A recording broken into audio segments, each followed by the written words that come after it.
வணக்கம் மக்களே. இன்றைக்கி நம்ம பார்க்கக்கூடியது மருதாணி கையில் இட்டுக்கிறத பற்றி தாங்க. மருதாணி கையில் வைக்கிறதே வீட்டில் மகாலட்சுமி ஐஸ்வர்யம் பெருகுதுன்னு சொல்லுவாங்கங்க.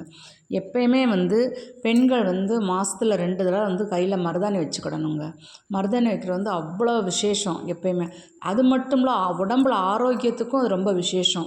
மனக்கோளாறு, நல்ல தூக்கம் வரும், மனக்கோளாறு இருக்காது, சூடு குறைக்கும். கால்லையும் மருதாணி வைக்கிறது ரொம்ப விசேஷங்க.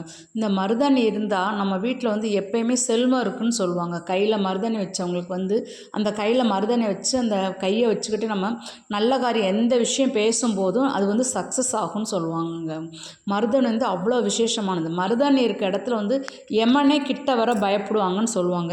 ஏன்னா அவரது கதையில் கூட சொல்லியிருக்காங்க, யார் கையில் மருதாணி வச்சுருக்காங்களோ அதுக்கிட்ட நான் எமன் வரமாட்டேன் அப்படின்னு ஒரு கதை கூட உண்டுங்க. அதனால் எப்பயுமே நம்ம மருதாணி வைக்கிறது அவ்வளோ விசேஷம். நீங்களும் வச்சு உடம்பு ஆரோக்கியமாக வச்சுக்கோங்க மருதாணி.